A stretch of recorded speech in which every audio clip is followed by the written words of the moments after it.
Why the hell nobody went in here? Okay. Dog, so we ain't even live yet, dog. All right, we Bro, we live. We gotta are I'm gonna skip, play we that live gotta one skip, more. now. we gotta skip them intro videos though, dog. Peace, Hey, mute. everyone. Welcome to tonight's debate. Tonight we have Sutek who will be debating Woke in the Real. We want to thank you for tuning into this debate and spending your late nights, early mornings with us. These debates are held to put out information for the people to learn, and we appreciate all of those who debate, as this is not always easy. Tonight's subject of debate will be, is Monument F a monkey? How this debate will go is both debaters will have 3 minutes to introduce themselves. After introductions, we will move on to the rounds. We will have a total of 3 rounds. Each debater will have 10 minutes to present their argument. After the last round, we will have a brief Q&A and then close out with last words from our speakers. To the debaters, remember I must stay in the box in order for you to hear the time check, and I will give you a time check every 5 minutes and 1 minute before your time is up. Now let's move into introductions. Since Sutek will be presenting first, we will start with Woke in the Real's introduction, and Sutek will then introduce himself and let me know when he is ready to present his presentation. Woke in the Real, you have 3 minutes to introduce yourself. The floor is yours. What up, y'all? It's Woken the Real here. Y'all already know that I'm already on this Mesoamerican knowledge. I've already debated about this Monument F being a monkey or a person, and y'all already know my standpoint when it comes to that, and I'm glad that Sutek actually took the chance to debate me on this because I didn't fully elaborate on the knowledge that I picked up when I was doing my researches on this monument. So I do appreciate that, and I appreciate Hoodoo for hosting this. Sutek, good luck to you, man, and I'm more prepared than last debate. Let's just say that. And that's my intro, guys. Okay, Sutek, the floor is now yours. Okay, peace, peace, fam. I appreciate everybody that comes through. Whether you are here now, whether you will catch this in the archives, or later on down the road. My name is Sutek Akande Yanu Olawa. Most of y'all already know me. Y'all familiar with Kofi Pasai TV. Y'all familiar with me on Mossy Warrior Clan, etc., etc. Um, so yeah, the debate tonight is Monument F from Tres Zapotes a monkey, and I will be getting into that. We will see what the archaeologists say, what the anthropologists say, and we will get into some more information to either substantiate or unsubstantiate the claim. So that's all my introduction. That's all for my introduction, excuse me. And I'm ready to go into my presentation whenever you are ready, Hoodoo. Okay, I will start your time right now. Okay. So I will share my screen and we will go right into it. Hopefully, I don't have no hiccups. Let's see. Can we see that? It's a black screen right now. Hold on 1 second. Let him load up.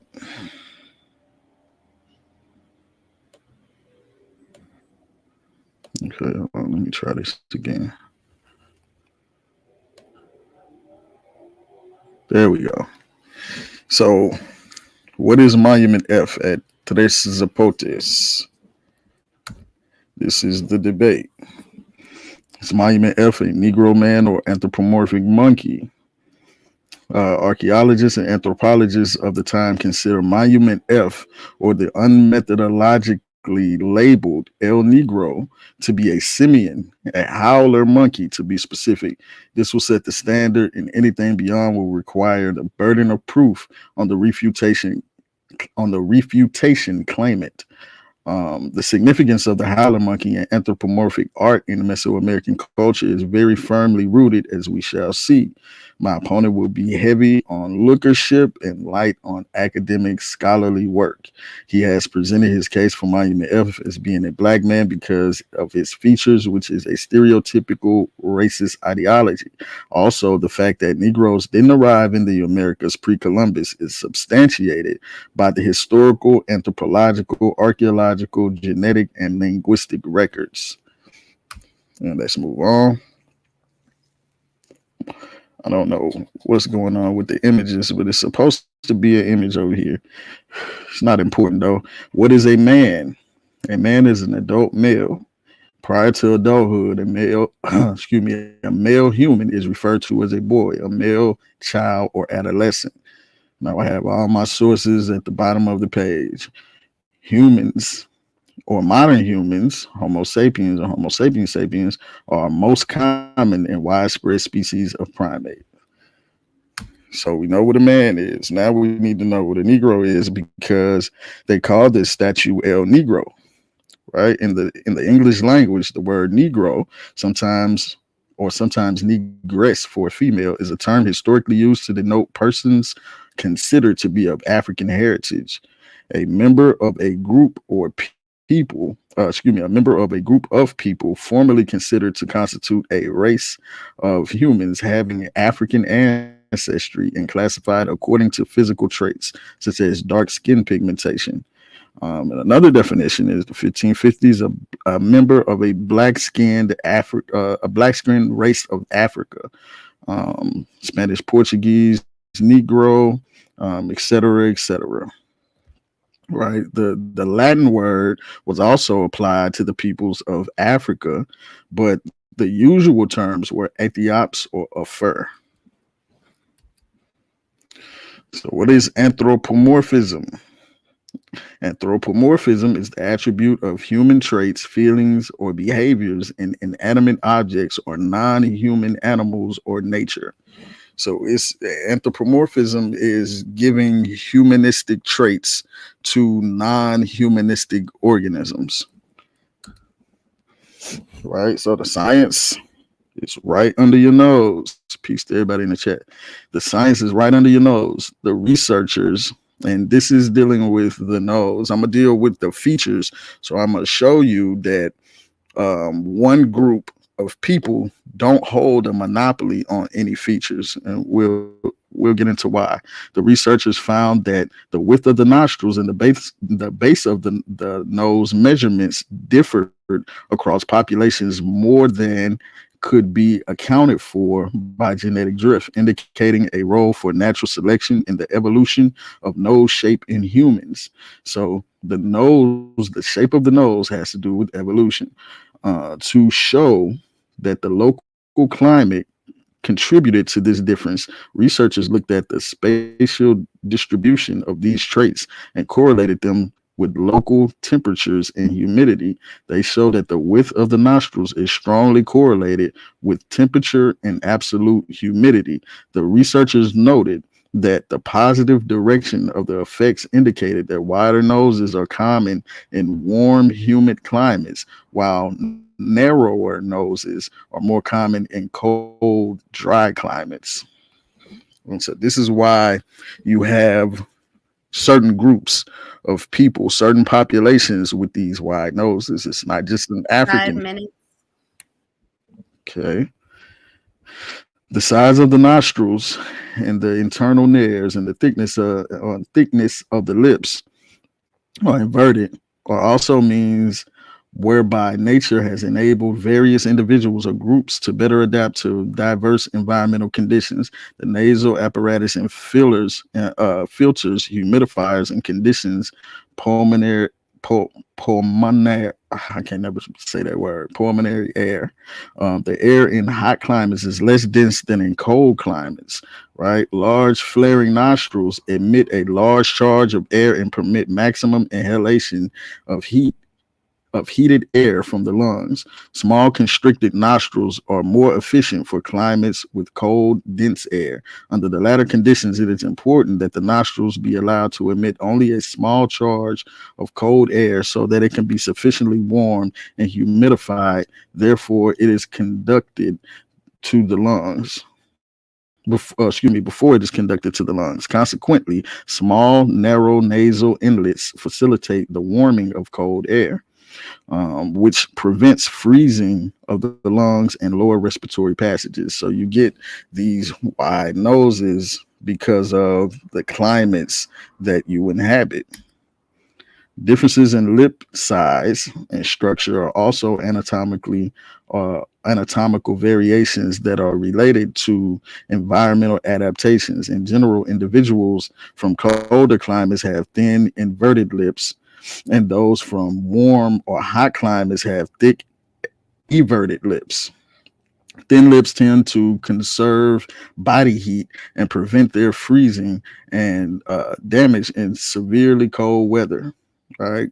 Conversely, thick and everted lips tend to radiate more body heat and thus cool the body. Individuals with thick, everted lips who live in cold or dry areas often experience chronic chapping, drying, or splitting. So anthropomorphism in Olmec culture, we're gonna see that this is not a um, rare phenomenon.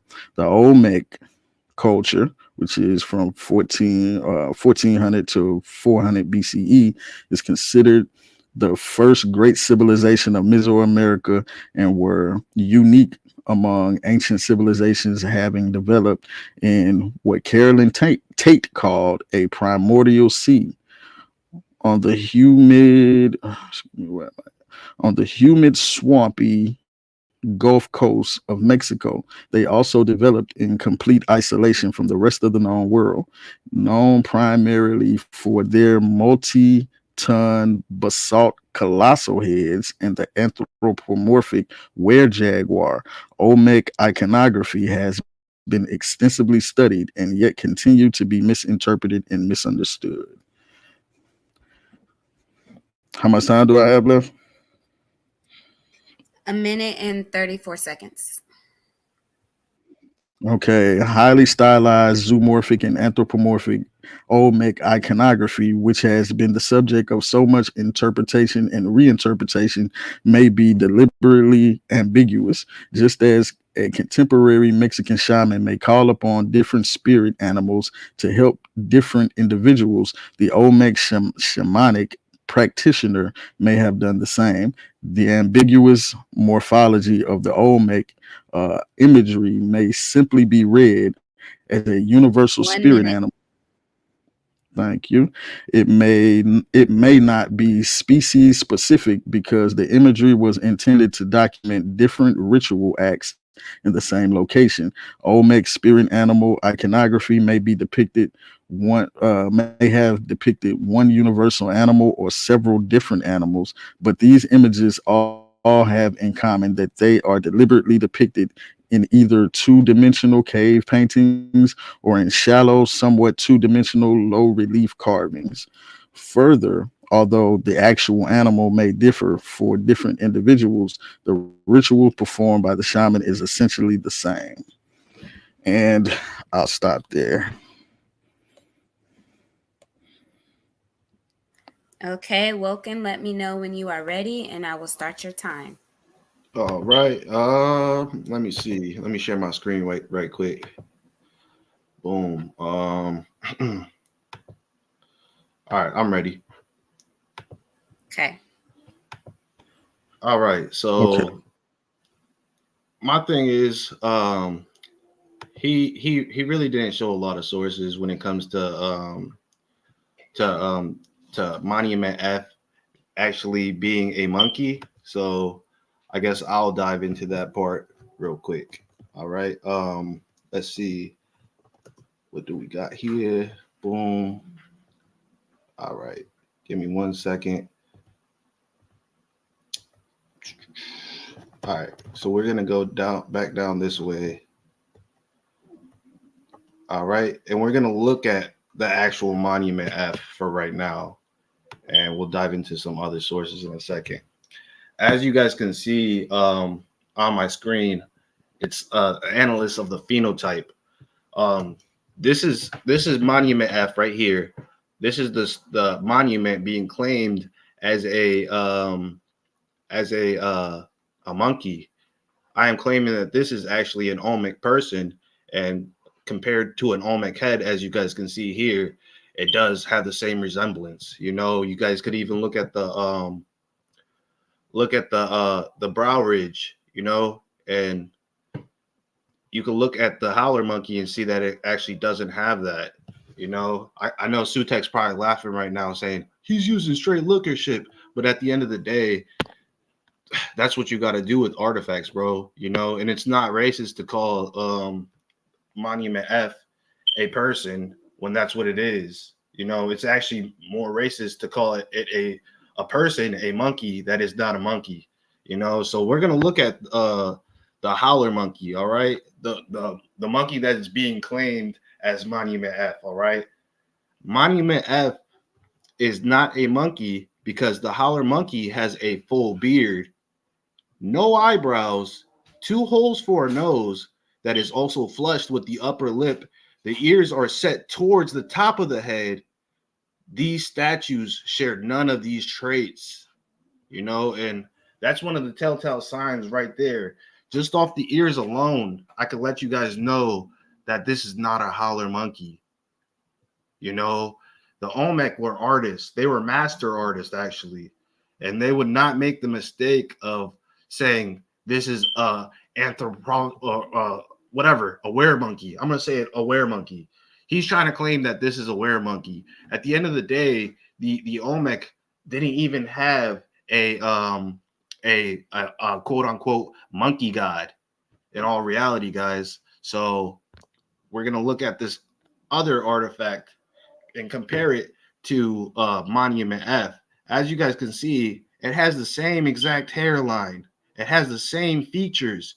It has the same set ears, you know? So in my opinion, this represents more of an Olmec head representing a person than it does an actual howler monkey, you know? And I'm going to let you guys know something now. Let me see. Boom.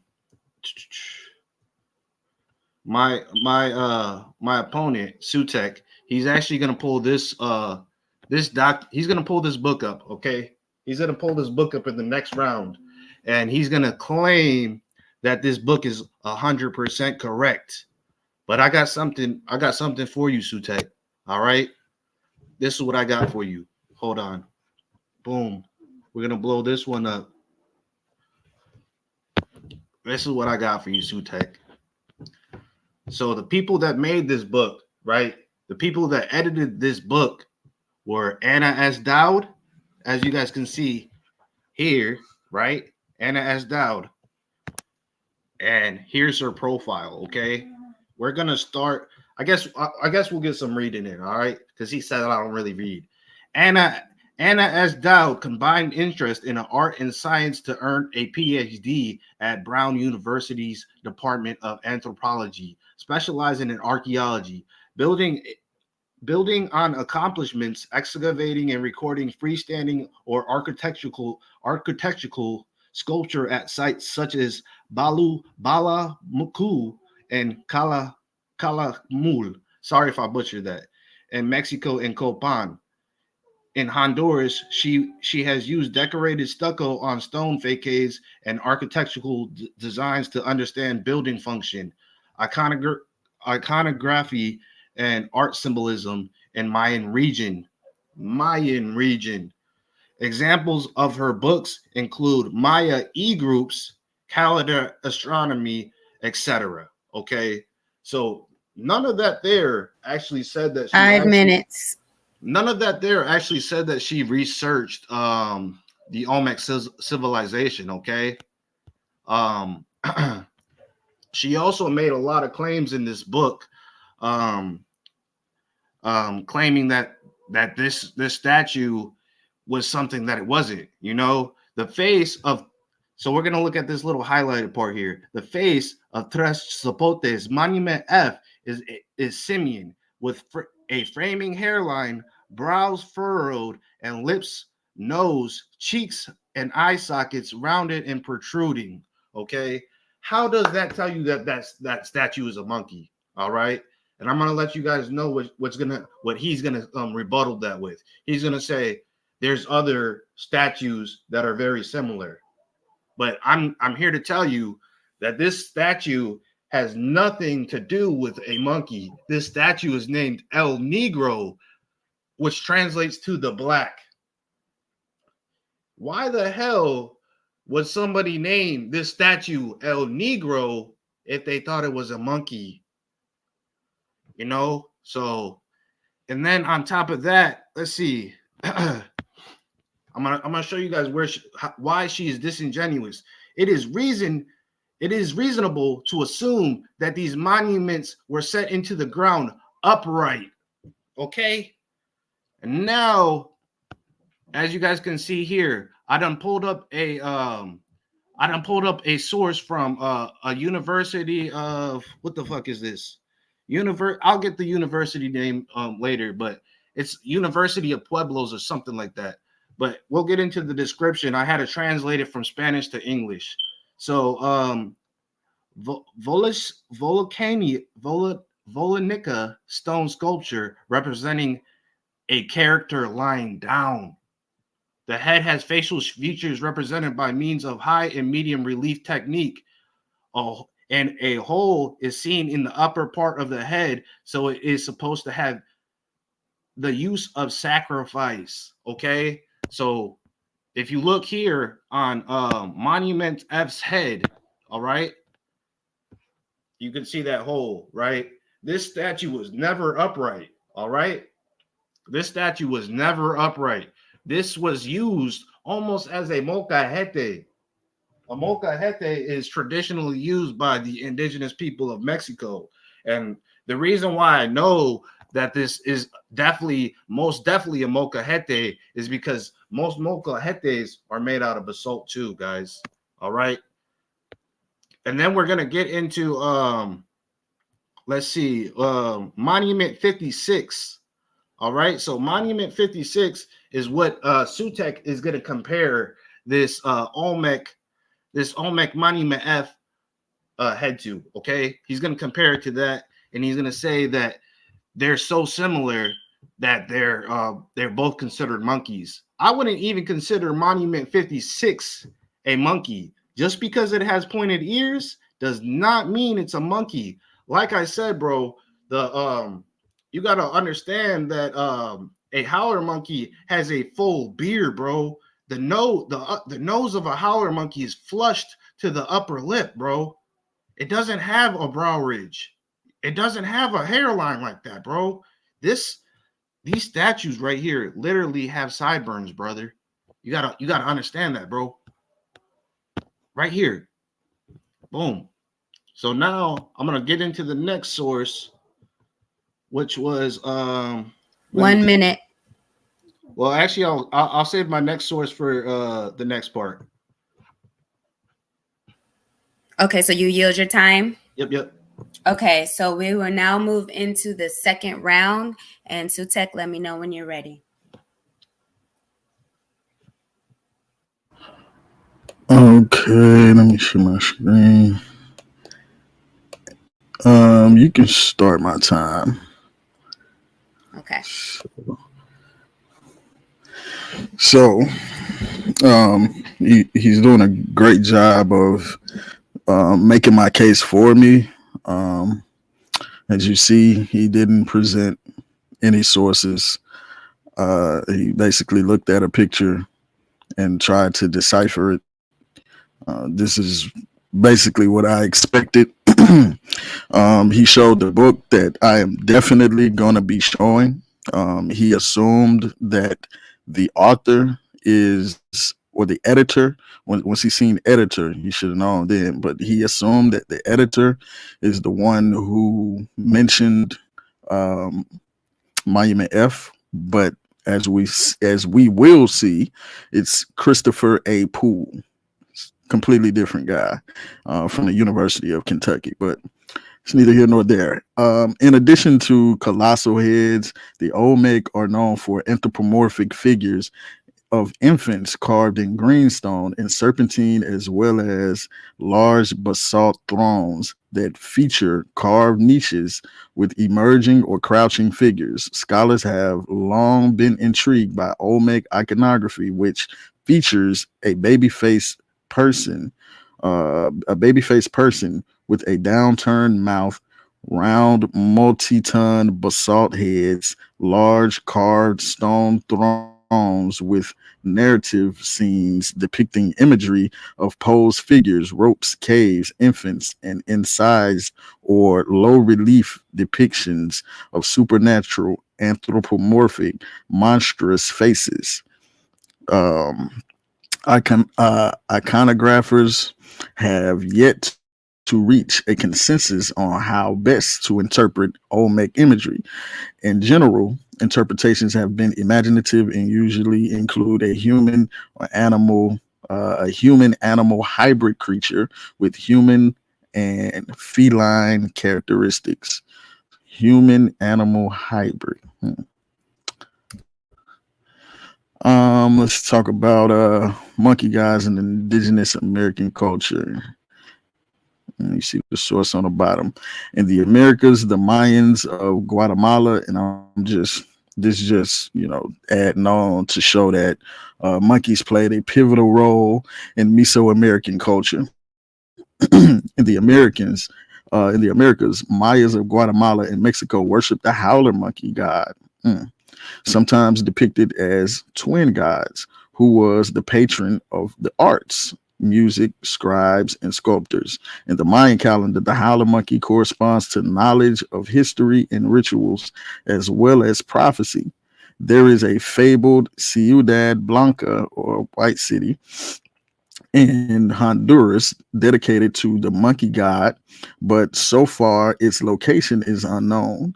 It is mentioned in pre-Columbian Toltec and Mayan texts as the ancient place where the aurora originates, excuse me. In Aztec mythology of Mexico, the monkey was connected to the sun and was guarded by, however you say this, I ain't even finna play with it, the god of flower, fun, and fertility. So now we go into the actual source that he brought up: cosmology calendars and horizon-based astronomy in ancient Mesoamerica. Excuse me. And this immediate slide is talking about La Venta, right? So a sculpture at La Venta was found on the axis of the North Ceremonial Court, just south of the crossing point of the diagonals between the four corners. And this is 5-4 is basically just showing the ceremonial court, a layout or a diagram of the ceremonial court. This was a carved columnar green serpentine figure, 1.22 meters high, but broken off at the base. And this is what it's referring to, figure 5.7. Designated Monument 12, it represents a monkey with arms and hands reaching up to the sky, with long-tailed coiling upwards on its back. A wide band frames the monkey's high, bare, domed forehead and sides, with two diagonal bands that continue down behind the large ears. The monkey has pronounced cheeks, a flattened. Thank you. The monkey has pronounced cheeks, a flattened nose, and a lobed, raised frame as lips, a line of upper teeth, and protruding tongue. And this is the figure. You see the protruding tongue, etc., etc. With sunken eye sockets, the round eyes have cross bands. Above these, a low relief merlon and a feathered or split form that arch to the sides atop insides lobed eyelids. The long ears and raised rims lie flat to the head with elongated lobes. The excuse me, the bib-like segmented collar on the chest has two bifurcated elements, and the monkey wears a wide belt that encircles the monument and that is incised with the upper jaw of a bird with elongated eyes, flame eyebrows, hooked beak, and split incisors. This monument represents an elongated monkey that reaches to the sky above the north-south axis at the center point of the ceremonial court, thus representing both up and north as well as the center. Like excuse me, like the much later sea god or god sea, this monkey's eyes are rounded. Its face and mouth have lobed rounded borders, and like the god sea's masks on the foliated cross relief at Palenque, it has the diagonal forehead bands that signify the mirror, while the cross bands in his eyes denote the night sky. So we see a lot of monkey representations in La right, which is an Olmec site. A second a second cylindrical monkey sculpture, Monument 56. This is what he brought up. Monument 56. Monument 56, 1.24 meters high, was found at La west of Group B. This animal's head is thrown back, supported by a cylindrical monkey sculpture. Monument 56, 1.2. Okay, I put that in there twice. My bad. Is supported by a hand looked up guy. Like the one in Group A, this monkey has a frame around the face, long, flat rimmed ears. Monkeys on shafts were not limited to La At Tres Zapotes, Monument F, the monument in question, Monument F and G were sculptures. Let me start it over. Monkeys on shafts were not limited to La At Tres Zapotes, Monument F and G were such sculptures, although 2 to 3 times bigger and heavier. Monuments F represent a monkey like the second at La So Monument F represents a monkey like the second at La one, right? With the head looking upward and arms against the body folded upwards with hands at the jawline. The face of Tres Zapotes, Monument F, is simian, which is a monkey, with a framing hairline, brows furrowed, and lips, nose, and cheek and eye sockets rounding and protruding. The similar Monument G, also with head thrown back to look upwards, is seriously damaged. How much time do I have? 1 minute. Okay, so this is Monument 56 at La the other monkey that they were comparing to Monument F. This is Monument F. This is a side view. This is a frontal view. You see the same things. You see the protruding lips. You see the same similar nose, since we're doing lookership, you know what I mean? And even though when he showed that howler monkey, it also had the widow's peak, right? So you see all these same similar features. The arms bent backwards. You look at it on the side view, the arms are bent.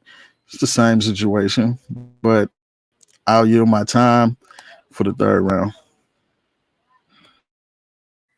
All right, so now we are moving into the third round. Woken, you are up. Let me know when you're ready. I'm ready. This is my second round. This is the third round. Yeah, but this is the second round. Right, you're right. So so we're gonna get into Monument 12. All right, Monument 12 is actually not a monkey, guys. Monument 12 is actually representing a were-jaguar, guys, and I'm going to show you guys why it's representing a were-jaguar in a second.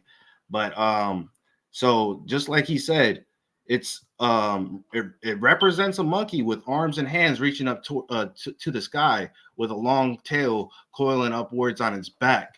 But the thing is, guys, the Olmecs never had a monkey god. He already said it himself. He was basing the monkey god thing off of the Mayan culture. What I'm about to show you guys here is that the Olmecs, they actually used to make were-jaguars for people of shorter stature, aka dwarfs, or even what are like newborn children, pretty much. All right. And the one way that you can tell that it's a were-jaguar was he actually gave it away. It's from the flaming eyebrows. All right. And we'll get into another source right here. Monument 12 is considered a were-jaguar. Nothing about this monument is saying monkey. The flamed eyebrows and short status all represent were-jaguar amongst the Olmec. All right, so I'm gonna show you guys a couple more artifacts, okay, of the were-jaguar. Boom. All right, there you go. A were-jaguar. And now we will get into how the Olmecs really had no monkey god. Okay, archaeologist Peter Jora Lemon, who has studied the Olmecs extensively, has come up with a tentative identification of 8 gods. These gods show a complicated mixture of human, bird, reptile, and feline attributes. Where does it say monkey in that, brother? Where? The Olmec dragon, the bird monster, the fish monster, the banded eye god, the maze god, the water god, the were-jaguar, and the feathered serpent. All right, the plumed serpent Quetzalcoatl. The dragon, bird monster, and fish monster, when taken together, form the Olmec physical universe. The dragon represents the earth, the bird monster, the skies, and the fish monster, the underworld. All right, now we will get into the Mayans, okay? These are a couple artifacts just from the Mayans, all right, guys? I'm going to read that in a second. But I just want to give you guys a good look at what these artifacts are looking like. They actually look like monkeys, okay? They, like I said, these people were very good artists, and they knew what they was doing.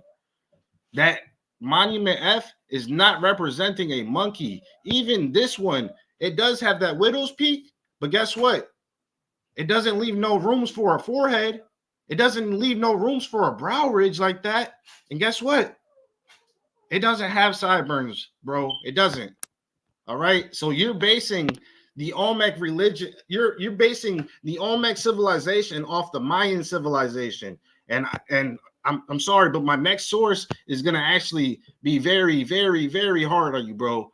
It resembles the Mayan howler monkey god, okay? The Mayan howler monkey god, which was a major deity in pre-Columbian era, all right?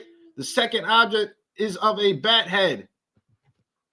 I just really wanted to alliterate on that Mayan god. That it's Mayan, guys.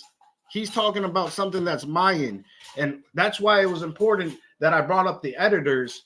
And I'm gonna bring up the other editor in a second. But at the end of the day, look what this says. Hold up. Boom. Let me get back on that.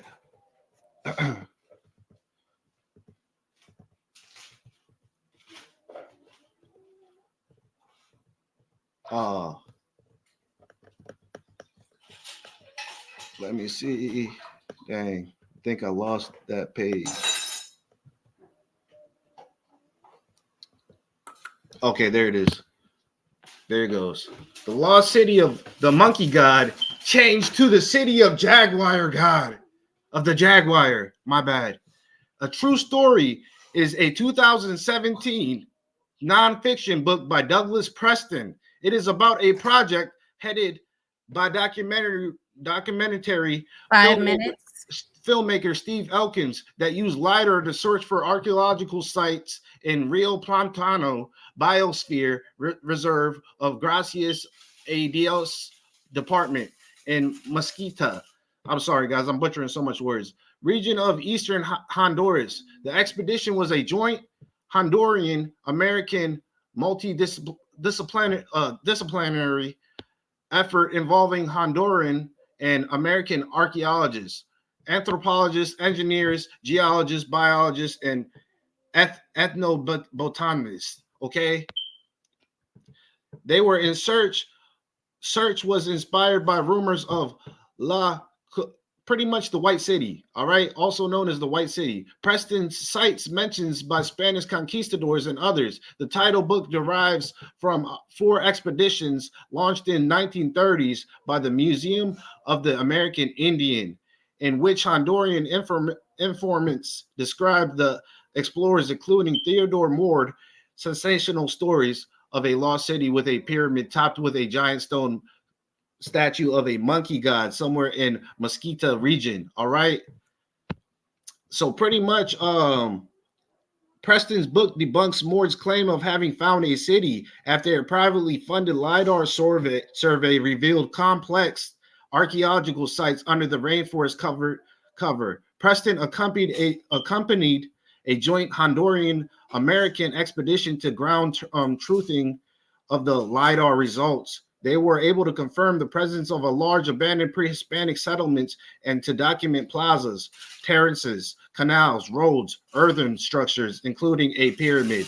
The concentration of artifacts among them, decorated cylinder stones, vessels, and matates, confirming the existence of an ancient city. The official name of principal archaeological site was mapped, has been changed to the city of Jaguar. So the monkey god myth has to be buried again. That is all.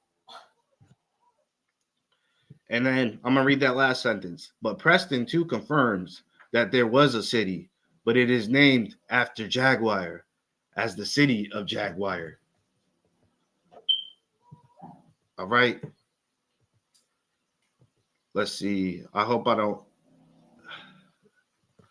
And by the way, guys, like I said, University of American Pueblos is where I got that description of that. All right. Boom, boom. We're going to skip through here. First presented the case of the Olmec culture as being the mother culture of Mesoamerica, predating even the Maya. It would be nearly 15 years before radiocarbon dating finally confirmed that the Olmec predated the Maya. The Olmec culture is generally considered to have lasted from 14 BCE until 400 BCE. All right. And here's some pictures of some more howler monkeys, guys. All right. This is what that statue is supposed to be representing in Sutek's opinion. You know, this is another Olmec head with the same hairline. Does that look? That don't look the same, y'all. That don't look the same, y'all. Come on, dude. And now we're gonna also get into the other person that's editing the book, right? Susan Milbreth. Boom. Susan Milbreth, amateurist curator of Latin American art and archaeology at the Florida Museum of Natural History, is co-editor of Cosmology and Calendars and Horizon-Based Astronomy in Ancient Mesoamerica, and author of Star Gods of the Maya. Okay, look, both of these editors were Maya specialists. They only studied Mayan shit. And guess what? She was the emeritus, right? A former holder of an office, okay? And then a keeper or custodian of a museum. So she was the former custodian of a museum, pretty much. And I stopped my time there. Okay, thank you. We are now moving into the third round. I apologize, Woken. You were right. That was the second. This is now the third round. So Sutek, let me know when you are ready. Okay. Let me share my screen. And you can start my time. All right. I apologize, everybody, for dragging y'all from whatever the hell y'all was doing to see to see this. But let me keep going. Monument 56 of La Venta is the monkey statue. Right? Hold on. Let me mute you up, buddy. Monument 56 of La Venta is the monkey statue with its head tilted back, now situated at Parque La Venta, Via Hermosa, and Via Hermosa. It is 124 centimeters high, 54 centimeters wide, and 43 centimeters thick. It has a top knot, which is typical of monkeys in Mesoamerican art, and has ears. This is Monument 56 at La Venta. This is not Monument F, but there's just giving a comparison. The Nasian is subrhomboidal, while the nose is bulbous, unlike the other Olmec pieces. The face is molded well, with the mouth slightly open, no teeth visible. Lips are both straight and are both thick and protruding, in a non-Olmec fashion. The lower lip extends 4 centimeters in front of the upper one and is attached to a lower jaw, which is markedly prognatic. Eyes are made with raised circles set within raised rings. The head is tilted straight up towards the sky. Fingers and hands have been broken off with a sharp fracture behind the neck, but at one time they may have been locked there. The musculature of the shoulders and the upper portion of the back have been very well modeled. In some respects, this piece recalls Monument F. In some respects, this piece recalls Monument F and G from Tres Zapotes, right? One wonders if, in fact, it was intentioned to be a tenon piece. And he didn't say nothing about this source. But back to the source that he keeps mentioning. Now, this is why I brought up Christopher A. Poole, because Christopher A. Poole is the one that they use in this book that he keeps mentioning when we talk about Monument F. So Christopher A. Poole notes that 7 such monuments termed tenon busts were found at Tres Zapotes and 4 elsewhere. It is reasonable to assume that these monuments were set into the ground upright and that the monkeys or other individuals with heads thrown back were looking at the sky. The term tenoned was used by Sterling since it was thought that the huge monuments were tenoned horizontally, into major constructions at Tres Zapotes, but the monuments were not found in formal plaza groups with the monumental stone constructions that would have been necessary to support such large, heavy stones horizontally. There can be little doubt that they were set vertically. It is significant that a basalt column fenced precinct at the centers of Tres Zapotes enclosed a vertical columnar serpentine monument carved with the mat design later known to designate the royal seat or throne. Beneath this monument, there were offerings that included spider, howler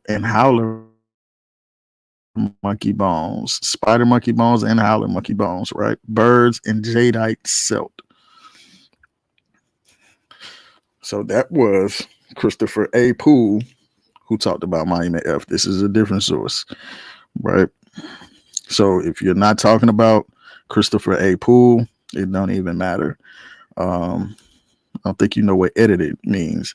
Monument F. This is one of two large, grotesque figures in the form of a head with shoulders and flexed arms, with the long, flat, tenon-like projecting, like tenon-like projection instead of a body. It is possible that these stones may have constituted decorative details at the entrance or at the base of a stairway, being anchored by minutes. thank you, by means of tenons. However, the latter are smooth and well finished. It seems more likely that they were utilized as seats or altars. Monument F has a depression at the top of his head, which may have served as to receive offerings. So I want to make it clear that I never said that Monument F was a monkey god. I don't know where he's arguing that from, but under this monument, they found offerings, and it's a depression in the top of the head that archaeologists and anthropologists believe is for offerings as well. This striking and powerfully modeled stone formerly laid in the flat area west of the mound M, Group 2, about 50 yards from the mound. In 1937, the natives of Tres Zapotes decided to move the stone to the village. By means of a large number of oxen, they dragged it across the area and were unable to ascend unable to ascend the steep south bank. It was abandoned in the bed of the area where it now reposes, covered by water in the wet season. This figure was seen by Weierstahl before its removal and was illustrated by him. It refers to Monument 2. The stone is 8 feet 3 inches long and 3 feet 1 inch wide at the shoulders. So I have a short video. I want to play this. I think my time will permit me.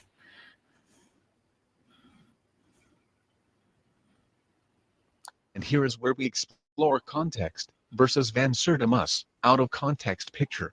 So what do we really know about Monument F of Tres Zapotes? It is made of basalt, possibly carved with jade tools, which means the smaller the sculpture, the less fine the details will be. It is much smaller than the colossal heads, and its facial carvings, much more primitive. We have a vague outline of a face and of a possible hairline that ends in what looks like a flat top. The pudgy face is not clearly outlined and the carving is crude. It is in a prone position that could be for sacrifice or indicate that he is a prisoner. We really can only guess. His facial features are actually not like any Nilotic or Niger-Congo populations. The face is much too flat, and the brow line is way too pronounced. If we look at artwork from Nigeria and Benin, we clearly see ridges. We do see similar features with broad nose and thick lips, albeit not as pronounced. In clay of that era, Monument F does not give us that clarity. We could also claim that Monument F depicts an Australian Aborigine, especially with the pronounced brow ridges, fro without any clear indication of either curly, frizzy or tightly coiled hair patterns is pure conjecture. First we need to figure out if the statue is unique, or if it fits within a pattern. Monument F is a being that protrudes from a block configuration, where the arms and head extend in a prone position. The top of the head actually shows a hollow cavity indicating a possible sacrificial altar. Strike one for the assumption of an afro. Have we seen this configuration before? Yes. Monument G, at Tres Zapotes, and the so-called monkey staring at the sky. Monument G is very deteriorated, but monkey is not. Monkey clearly shows a similar prone position, once it has been laid down, and similar flat top with a widow's peak. So is monkey really an African man as claimed by some? Well, one clear indication he is not human is his ear. It is pointy, like that of a monkey. Anthropomorphic animals have been seen in Olmec art many times before. We are well acquainted with 1 minute. In fact, a very similar sculpture has been attributed to a were-jaguar. I'm gonna move on. The Olmec were, okay, yeah, this is my last slide anyway. The Olmec were well attuned to the mating behavior of the howler monkey, since it is shown at La Venta Monument 12, where the monkey's protruding tongue, a signal for coitus, is an important feature. The most human-like beings, most like human beings, I'm tripping, in appearance and behavior, the howler monkey signified the essence of male dynastic continuity, personified in a memorable past, and played a role in the Popol Vuh 10 creation seconds. myths. Howler monkey represented in Tristipotis Monument F and La Venta 12, Monument 12, its pivotal location in Group 8 symbolizes the world tree in the Time. North Celestial Pole. Okay. Yeah, I can read it. And so, Woken, let me know when you are ready. I am ready, man. Okay. All right. So he I don't know what he's doing. He just literally compared the Monument F, aka El Negro, to a human. So, and also he showed a capsule monkey, guys. I don't know why he did that, but that's not a howler monkey, bro. So when you showed that video made by Singing Bear, bro, he's literally the most disingenuous person on TikTok, and he's not a valid source, bro. I'm gonna show you a valid source though. All right, boom. We're gonna get into. Hold on, I'm gonna blow it up this time for y'all. All right. All right. So this is Unexpected Faces in Ancient America. All right. Olmec Monument F from Tres Zapotes, approximately 1100 BC. This photograph was taken in 1930s while the monument was still lying in a cornfield. It was never upright, y'all. It was never upright. It is now on display at San Andres, Tux, Veracruz. All right. As you guys can see there, this was when it was originally found in 1930. And I'm not finished yet. We get into another source. This source is an anthropological study of the origins of the Olmecs. Okay, it is well known. It is a well-known fact that besides more or less pathological dwarfs and baby faces, the ancient Olmec include wonderful and very expressive, realistic representations of human figures. Many of them have been investigated by the present author of Jalapa and La Venta from anthropological standpoint. All right. Let's see. We'll get down to here. Actually, I did kind of. There may be divided into three different groups according to their affinities between three racial varieties of man: white, yellow, and black. All right, that's right there, guys. And then we're gonna get into their description of Monument F down here. Monolith F represents full sculpture of a lying human figure with bound hands on the back and face shoving forward. It's physical. I'm gonna skip that word. May be described as follows: low and sloping back forehead with flattened glabella, and definitely low and broad nasal root. Nose very broad and short, strongly flattened and slightly convex, with thick, fleshy nasal wings and rounded nostrils. Upper skin lip short and strongly prochilic. Lips very thick, long, and typically an everted face, broad, pentagoid, etc. Okay, but the most important part is it is a human figure, guys. And once again, we compare it to an actual Olmec head. All right, this looks more like an actual Olmec head than it does a howler monkey. You guys got to remember, this statue has never been called El Mono. It's called El Negro, which translates to the black. Why do you think they named this statue El Negro? I'm going to show you guys in 1 second. But actually, I'm going to get into who actually found these. All right. And you guys keep seeing Sterling, 1942, right? I mean, 1943. Sterling. Okay. I'm going to show you guys that Matthew Sterling, is actually the one that found these artifacts. I don't know what he was talking about, but hold up. This is Sterling. Matthew Sterling posing with primary figure from Altar 5, La Venta. This is still from Smithsonian Institute exploring hidden Mexico. And guess what? Guess how Sterling described these Olmec statues. Matthew Sterling, which discovered a huge stone head in 1938. The massive head stood 8 feet tall, weighed 10 tons, and was first uncovered by peasants in Tres Zapotes, Mexico. All right, we're going to skip down to here. The features are bold and amazingly Negroid in character. Okay? That was the words from Matthew Sterling. All right? Clapping them cheeks, bro. And since you wanted to play a video, I wasn't gonna do it to you. 5 minutes. Since you wanted to play a video, I wasn't gonna do it to you, bro. But now I'm gonna do it to you. All right, we're gonna go to Woke in the Reels page. This is the motherfucking realest page on the motherfucking planet. All right, we're gonna go down to this video. Where is it? Boom, boom. We're gonna go to this video here. All right.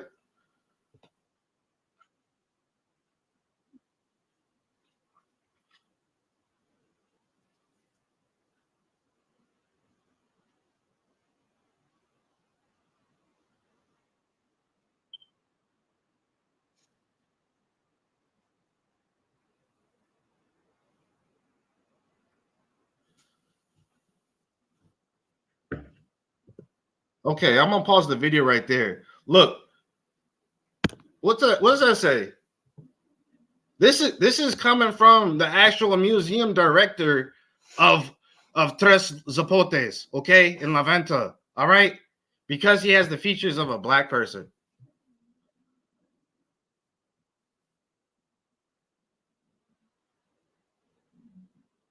The shape of his hair.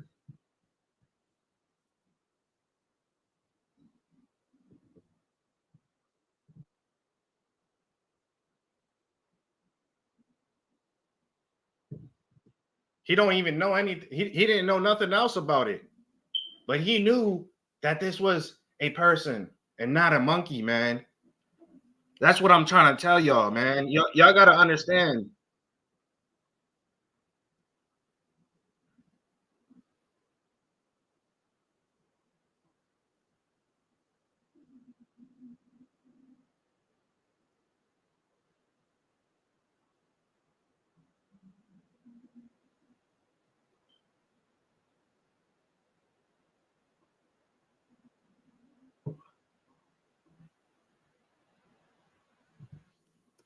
All right.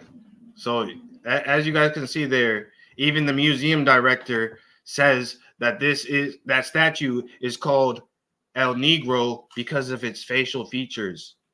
There's nothing you can't show me anything on that plaque that says that it's an actual a monkey. There's no plaque stating it's a monkey. The only source that he has that's stating it's a monkey is an invalid source. All right. And like I said, I already showed you why it's an invalid source, is because these Susan and whoever else, they don't know what the hell they're talking about, bro. Susan and Ann S. Stroud don't know what they're talking about. But guess who does? The real archaeologist. And that is Matthew Sterling. I'm gonna zoom in on Matthew, man. I'm gonna use the rest of my time up to look at Matthew. Look at Matthew, man. Go ahead and look at Matthew, dude. Because he's mad right now. He's mad at Susan. He's mad at Ann. Because they did him dirty. That's not what he said. That's what they said. They were studying Mayan shit. They didn't have no reason or any business being in Olmec business. Just like you, bro. You don't have any business being in Indian business, dude. And I rested there. All right. That is the end of all 3 rounds. We can do question and answer. If you guys have questions, please say who the question is for so that we do not get confused. How you guys doing on the debate? How you guys think you did? Any comments? Yeah, he did what I thought he was gonna do, come to use leadership and not present any I sources. literally read. I literally read throughout my joint. All you did was read. You didn't show you didn't even show the source of your book, bro. I literally showed you pages out the book. All my sources at the bottom of every slide. I'm pretty sure everybody else seen it. Dog. So what about Matthew Sterling, bro? What did you even study up on him? Why? Because he's in the book. He's the one that's finding most of these artifacts. That's why.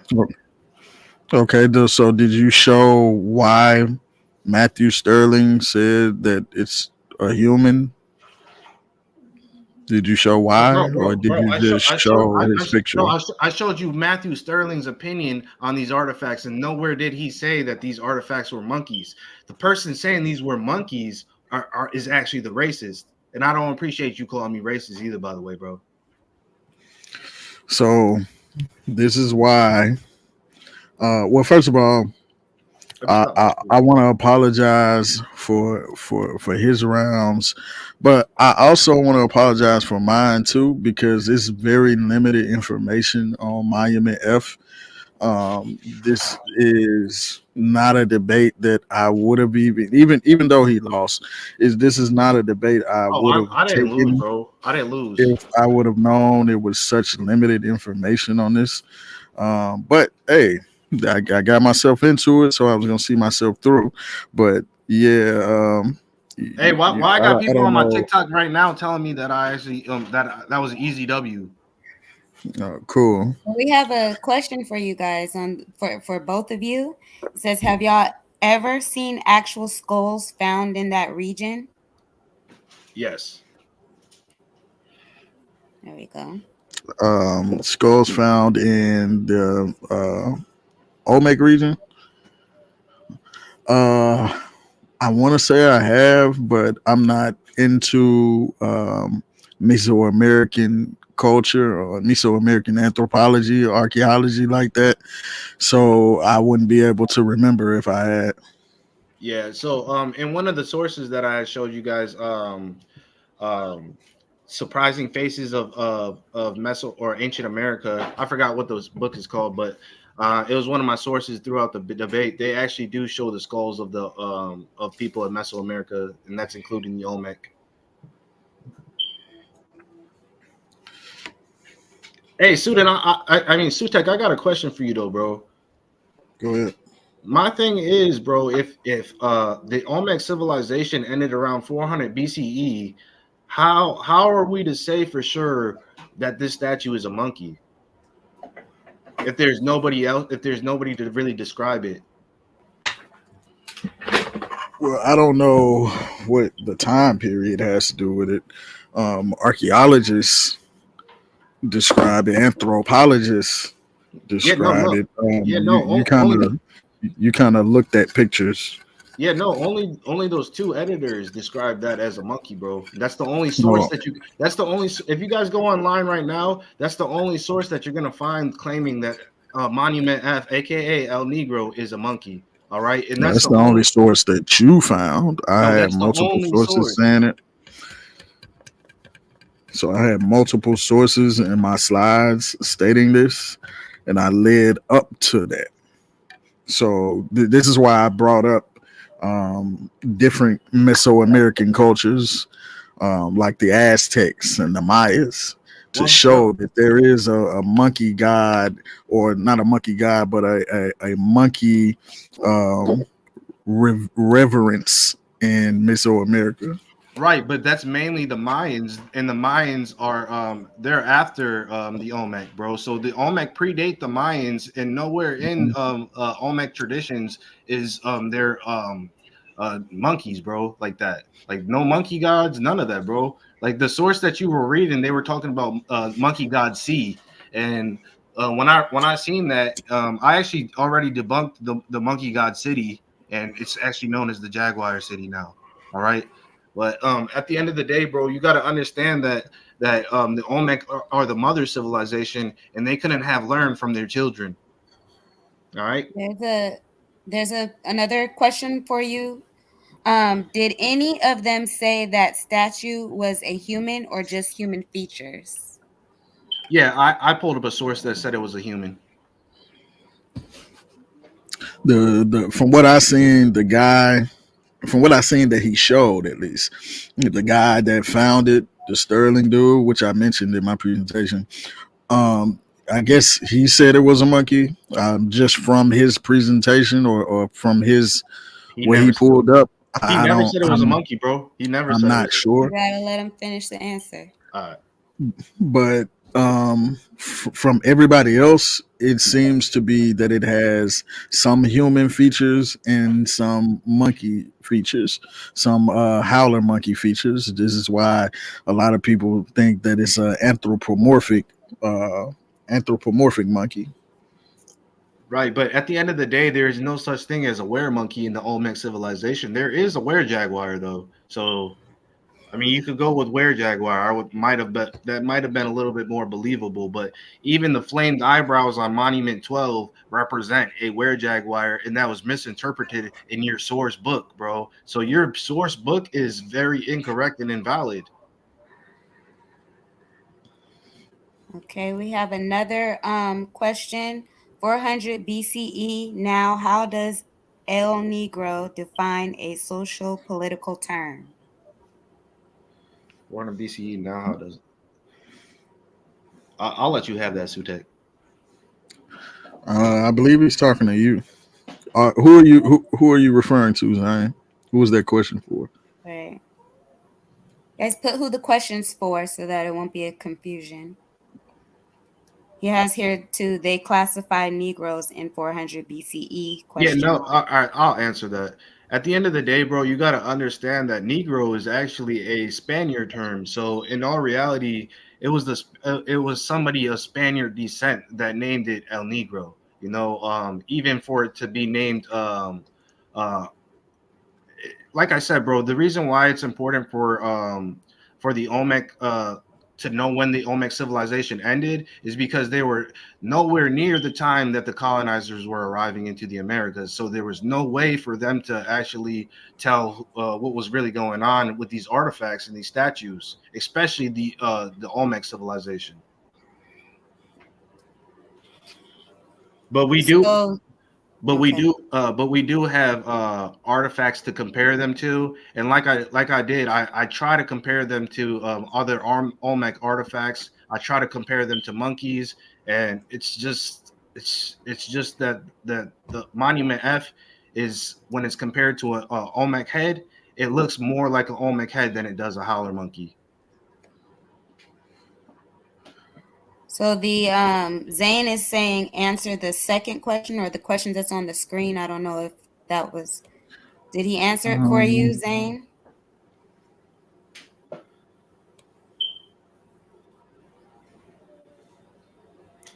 And while we're waiting for that, we have another question. It says, "Woken, can we see where the Sterling guy said it was a human?" Yeah, I could pull that source back up. Let me pull my presentation back up. Boom. All right. But yeah, so that Sterling guy is very important when it comes to like documenting these artifacts and stuff like that. Let me see. Dang. Sorry guys. Hang tight. Let's see. Yeah, because like at the end of the day, it's I honestly believe like there's nothing against you, Sutek. Like I know I get like crazy in these debates and stuff, but it's nothing against you, bro. So Matthew Sterling, this is the source that I had pulled up. The features are bold and amazingly Negroid in character. So when he says Negroid, that that pretty much represents you know what it represents, Negroid in character. All right. And also there's something that I didn't elaborate on. The Olmec were known as the Jaguar people. All right. Well, I kind of did elaborate on that. And then also one more, the other source that I had where it was stating that it was a human. This is right here. All right. This is an anthropological study of the origins of the Olmecs. All right. And monolith F represents full sculpture of a lying human figure. So there's one source that's another source that's saying that these are pretty much human figures, you know. But then again, we look at this and we see this, you know. I can't look at a howler monkey. I can't look at a howler monkey and say, oh yeah, that's what that was. You know, I just can't do that to myself. I feel like I'm being very disingenuous when I say that. And like I said, Sutek, there's nothing against you, bro. I really hope you honestly don't believe that this is a monkey, because I did see a comment that you did say that you don't believe that it's a monkey. Nah, I didn't say that. But I got the receipt. You want the receipt where you said it? yeah, sure. Pull it up. And while we're waiting, so the Sterling guy seems to only say that they have the features of Negroids, not Negroes, but Negroids. Hold up. Those That's still are a person. just the Let features. him respond. Let him respond, then you can I'll respond. let you talk. So it only mentioned the features. It didn't say it was a human. Also, my question is, why when you show the Olmec heads, you don't show all of them? You want me to show all the Olmec heads? Yeah, I would like that. That would be, because you spoke about disingenuous. That would be disingenuous to only show one or two Olmec heads instead of showing all of them, to show that they don't all look that way. Oh, all right. So you want to see all the Olmec heads? Okay, I could do that, bro. We could do that. You really want to see them? Sure. All right. You could, matter of fact, you pull up where I said it don't look like a monkey, and I'll pull up the Olmec heads. Okay. Yeah. You do that, bro. Because I'm doing too much already. Give me 1 second. Hey, I'm gonna have to go on my TikTok. Hey, TikTok live, guys. I'll be right back. My live is gonna be paused, but I'm gonna get the source. Dang, bro. Like, dang. I don't think you should have said that, bro, because now you're being disingenuous. So why you doing that? Why you pulling that? I'll show your Olmec heads. So this is one, we've seen this one a lot. This one just a little bit different. They never show these. They never show these Olmec faces. Those are not the Olmec heads, bro. Those are Olmec artifacts. A common. You just pull up whatever receipts you're talking about. A common and distinct Olmec type. You see what I'm saying? They only show these. Those are the Olmec heads.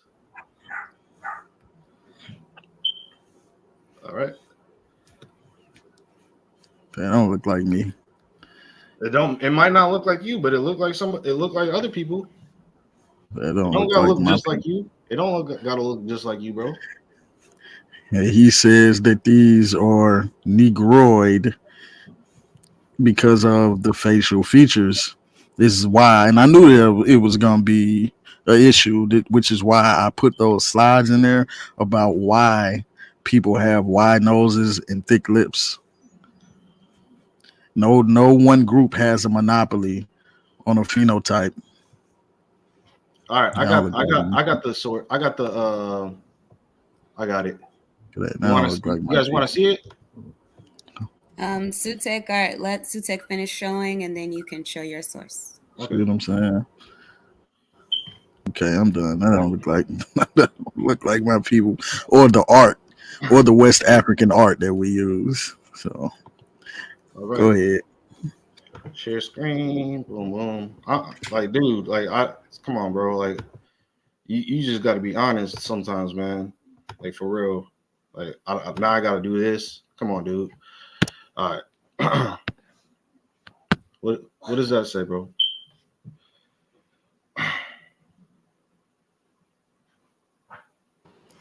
It says, I don't think it looks exactly like a monkey, but it don't look exactly like a human either. I ride with the archaeologists and anthropologists. Right. So there's But the multiple. archaeologists and anthropologists say that it's Right. a howler monkey. Right. But so that's you're what I saying ride with. you're saying it doesn't look like exactly like a monkey though. Yes, and I said it doesn't look exactly like a human either. All right. And I But said I anyway- also ride with the archaeologists and anthropologists. Right. And there's multiple archaeologists. It seems like you're picking and choosing what archaeologists you want to listen to. You know, Well, I brought out multiple of them. It seems like you only brought one. No, And actually, the one that I you brought brought multiple. only said they had Negroid features. Listen, you're getting yourself confused with me, bro. Like at the end of the day, bro, what had happened, bro, is that I showed multiple archaeologists. You showed just one source. That's really what you did. My bad, guys. TikTok Live. I forgot to put y'all back on. But yeah, nah, like at the end of the day, bro, like I don't want anybody else calling this a monkey after this. For real. Like I done showed y'all that like if anything, it's a were-jaguar. You know, the Olmec never even had no monkey gods. Why the fuck? Like what make you know who called this a monkey? A racist, bro. You know who called this El Negro? Maybe a semi-racist, but they had a hunch. Because of the features, they were observing the phenotype. They weren't being disingenuous. They were observing the phenotype. And there's nothing wrong with that. You know? Well, I would say before we go into all of that, is there anything else you guys would like to do? Because that sounds like you're going into your wrap-up statement. So just want to know if there's any more questions or anything else that you would like to say before you guys head into your yeah, David, your final words. I won that joint.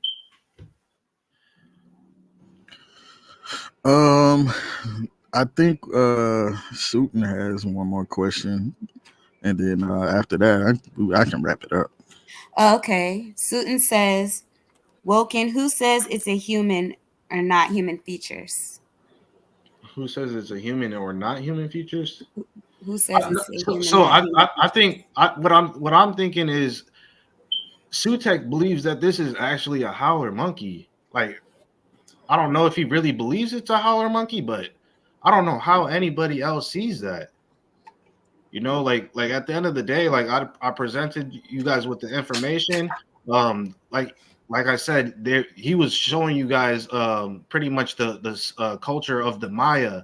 You know, they did have howler monkey statues in the Maya, but we're talking about the Olmec. So it's just like I showed you guys the editors because those were important key parts of this debate because they were specializing in Maya civilization. They didn't have anything to do with Olmec.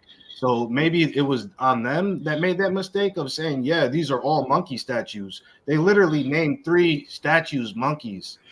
And I already broke down one of the statues of being a were-jaguar for sure. It's for sure a were-jaguar. That statue didn't even have a little what is it, Widow's Peak that of Sutek was claiming that all howler monkeys have. It didn't even have that. It literally looked like it was a small dwarf person, and it was considered a were-jaguar because of the flamed eyebrows. All right. So I see that Sutton is kind of saying that you're not answering the question. So maybe it's like who says it's a human, not human features? Who says it's an actual human? Is that the question, Sutton? Oh, he wanted to know where that source was coming from. That said it was a human. Because I already showed you that source, Sutton. Right, basically versus human features. Who says it's an actual human? I think that's the question. Yeah. All right. All right. So I mean, look at it this way.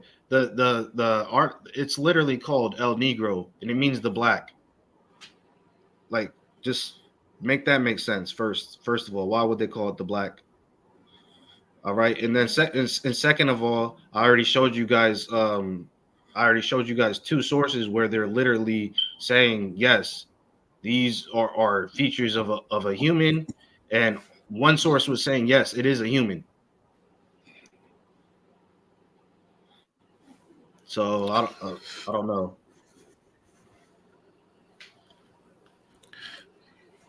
All right. Yeah, I Like, don't is think is the Sphinx a lion head? That's what somebody wanted me to ask you, Sudin, on my TikTok. I mean, Sutek. Is the Sphinx head a lion? a sphinx is a mythological creature, But is the Sphinx head a lion?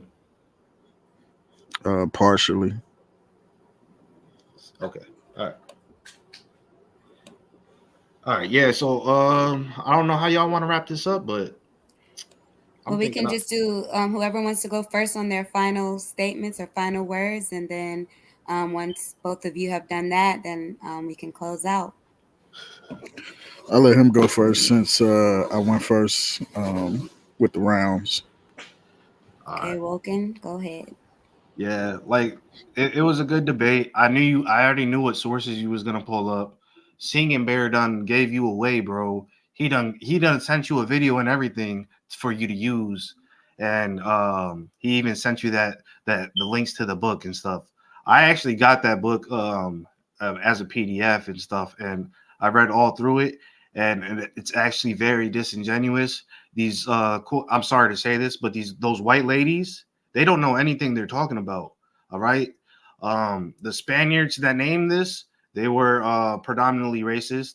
And at the end of the day, we got to understand that the Olmec civilization was not around to tell people what these statues were. So at the end of the day, these are all assumptions, you know, but we do have other artifacts to compare these to. And like I did today, I compared them to the heads, and they pretty much match up perfectly. But I had my case there. It was nice battling you, bro. I appreciate you, Hoodoo. I'm sorry for getting hyped up in these debates and stuff, but hey, it's a passion. Y'all stay woke. All right, Sutek, take it away. Yeah, so I want to thank everybody that came through. I want to again apologize for what he put you through during those rounds. I also want to apologize for not being able to expound as well as I normally do because of the limited amount of resources on this specific topic. But hopefully next debate that I take, I will think instead of reacting. I just wanted to get a debate. Dude was getting on my nerves. So I said, yo, let's do this. Which the original debate that I wanted to debate him on was out of Africa. And that's still open. That will be a completely different tone. But I appreciate everybody for coming through. This turned out to be more of a chore than something I was able to really enjoy. But like I said, hopefully next time it'll be on a better topic, one that I can go more in depth and more in detail in. Excuse me. And I can show a little bit more prowess, but yeah, I appreciate all y'all, man. The next one will probably be over on Porch Channel or Mossy Warrior Clan, either one of the two. Hopefully y'all took away something from these slides. Also, he came and did exactly what I thought he was going to do, which is mostly use lookership. He didn't present he presented minimal sources. The shit that he did present, a lot of stuff we don't know where it came from. hopefully he will be able to see how this presentation was put together, even though I didn't have the amount of resources that I usually like. Hopefully he will see the format and take something away from that. Hopefully he will be a little bit more studious on his research. I highly doubt it though, but it's just wishful thinking. But yeah, man, I appreciate everybody for coming through, and hopefully we can see y'all next time. Hey, wait, real quick. Do you think he won this? Woken, That's for the people to decide. Yeah, I know. You said your last word, so let the people decide. Because I know. But I'm asking him, do you think he won this? I think I won it before the debate even started. So yes. Ah, this man delusional. All right, I got you. All right. So with that being said, I want to thank you both for participating in this debate. You know, it's not easy to get up here and do what you guys do, and we appreciate you. We always learn from these debates. And until the next debate, I say peace. Peace, y'all. Play y'all out, and I'm gonna end the show.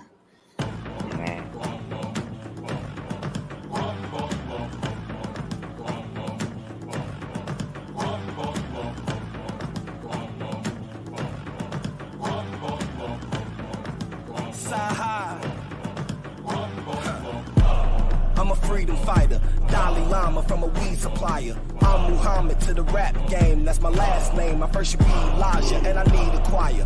Frequent flyer, gold medallion, Jesus peace. I'm the one, the real Jesus Maya, cause I'm trying to get niggas to leave the street. And I don't need to be, cause I can easily speak to these niggas through the frequencies to compete with me. You gon' need a priest to preach your sweetest needs, to give a hell of an Easter speech. I keep the heat right there underneath the seat. Got pulled over by the police this week. They asked me why I got this fully loaded piece with me. I say, officer, I'm just trying to make it home peacefully. So I'm riding with a rifle, another iron in the Bible. Call my niggas out in Paris, have them climb up the Eiffel. We don't give a fuck, cause it's all about survival. When you're caught up in the cycle, when you feel like you're entitled to more than what you get in it, and turn you homicidal. Y'all know that I'm the best, but I swear I'm in denial. And they don't wanna say it, cause I'm better than they idol. Got the mind of a disciple when I'm rocking the revival. But I'm soon to be the king, fuck you and your team. Bada boom, bada bing. If you don't like the way I rule my regime, let them up before June, nigga spring. I'm Desmond Tutu, mixed with the Zeus of the Zulus. I'm the leader of the new school. Man, I swear I'm starting to feel like man. I'm with my troops in the field like Nelson. All these niggas wanna kill. Nelson. Y'all gon' make me do 20 years like Nelson. Nelson, I feel like Nelson Mandela. Nelson Mandela. Nelson Mandela. Nelson Mandela. I feel like Nelson Mandela. Nelson Mandela.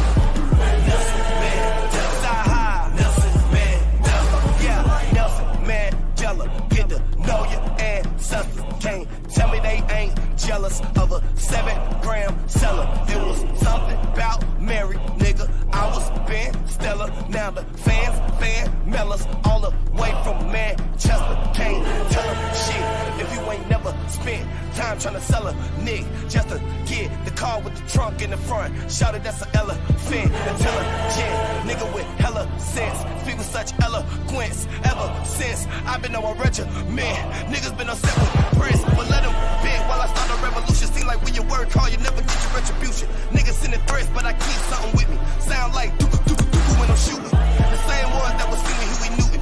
Prince to a king, you don't see the evolution. 20 years in the PM, and that's really execution.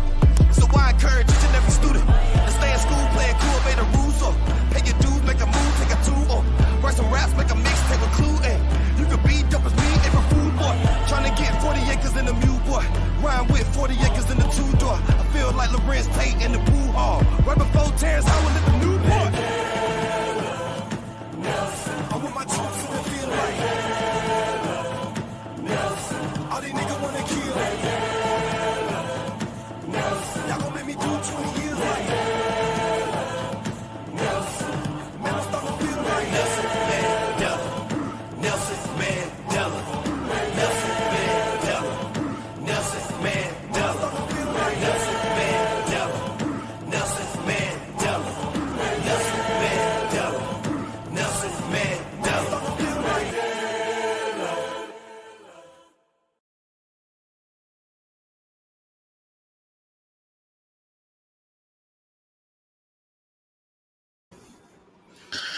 Hey, to the people that's still in, I should have did this during the closing statements, but if y'all ain't familiar with Same Tree Different Branch Publishing, then you should be. Make sure you get over there. I'm gonna drop the link in the chat so y'all can pick up some of these works, some of these publications that we have. Scroll through very, very briefly. We have a bookstore. All you gotta do when you come, you'll be at home. Click on the bookstore, and it'll take you to all the publications that we have. African Hair. My most recent one, I think, was We Are Spears of Victory, Volume 5, right here. You got The Mandingo Theory by my brother Kofi. You got The Response, Rebuttal to the Slave Trade Happening in Reverse via Dan Calloway by my brother Sean. Modern Day Griots, Collective Consciousness by my brother Chavis, and his organization that he has going on is African Spirituality or Religion by one of the founders of the Maasai Warrior Clan, our brother Ben, aka Black Panther. Spearmasters Comprehension books. We got what SARS-CoV-2 taught me. As I learned, we all learn, from cocaine to consciousness. That's the book I lost. I don't know how somebody stole it off my porch. One Night Before Bed, which these are children's books. Yes, we got something for everybody. Kalawa's Trip to the Motherland, Spiritual Combat, Volume 3. We got Volume 2, Spears Depends, Volume 1, Spears of the Maasai, Spearmasters, Volume 4. We still working. So we also have I don't know what the hell they in there going crazy about. We also have Family Connect Apparel.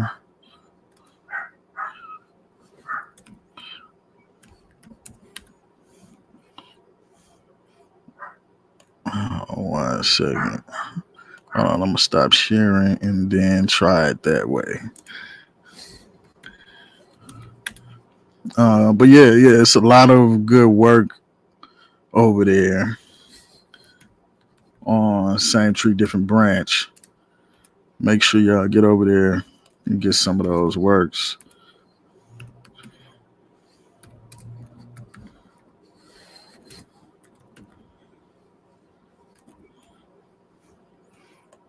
Then we got Family Connect Apparel. Here we go. Here we go. The Mboka brand, where we have all our clothing apparel, right? And what you want to do is go to the catalog. We got free shipping on any orders over $50, and we got it all. We got laptop sleeves, we got shirts, we got hats. You see 41 pages. A few of these items might be sold out, but you let us know, and if it's in demand, I'm pretty sure we can bring it back. As I learned, we all learn. Short shirts, collar shirts, all that, tank tops, hoodies. I'm not about to go through all 41 pages, but yeah, we got that. Bucket hats. Y'all know, if y'all follow me on TikTok, y'all know I got the West Africa logo. And sometimes I use the Central Africa logo. And yeah, we made that into a clothing design as well, right? So we got the West African or Central African shirts, shorts, and sweatpants. We got the tank tops for the Central African, Dinka approved. You know what I mean? It's a lot we got stuff for the ladies too. I just ain't made it there to those pages. We got the drawstring bags, which I love my drawstring bag. You know, we got the one piece swimsuits that's representing Gambia. You know, if you're familiar with us, we connected with the Gambia. So, you know, we show them brothers good love over there, and they show us good love back. Good character, shirts and hats. You know what I mean? I woke up today feeling like a Orisha. You know what I'm saying? That West African love. We got my brother Chavis's designs, the tip of sip. You know, I'm gonna go through about 2 more pages, then I'm gonna call it that. You got the Juneteenth shirts, so when Juneteenth come around, you are already ready. You know what I mean? The Kimoyo.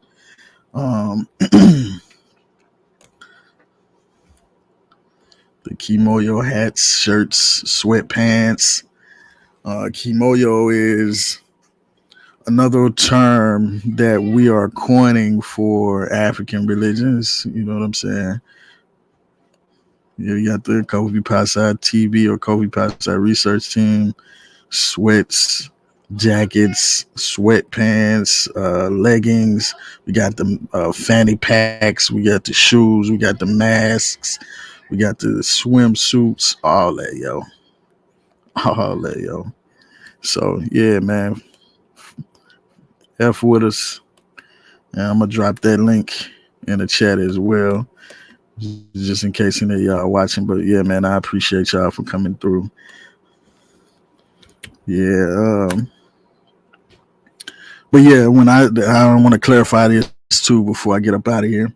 When I said I apologize, it's not because I feel like I lost, not by any means, but because I'm not able to expound on the topic as well as I would like to in any other debate or any other conversation or dialogue, because it's a very limited amount of information on Monument F. But yeah, next time, if I can get somebody, a victim on this out of Africa theory or evolution or any other topic that has extensive information, it's a wrap. It's a wrap, fam. But yeah, appreciate y'all for coming through, man. Again, I apologize on his end because he did exactly what I thought. He pulled up, did a bunch of liquor shit, didn't show minimal sources, but yeah. Y'all get over there, man. Get over there. Show some love. But yeah, it's good though. It's good for sharpening me up. I had to get creative because of the lack of information that was available. So I had to attack some of the places that I knew that he was going to go.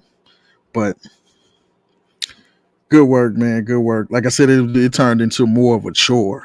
Like, actually, we were supposed to be debating at this time right here, 11 o'clock on Saturday night. And that's just way too long, man. That's just way too long to throw off the rest of my night. But much love to y'all. See y'all again. Make sure y'all like the show, share the show, and if you ain't subscribed, make sure you subscribe. Peace.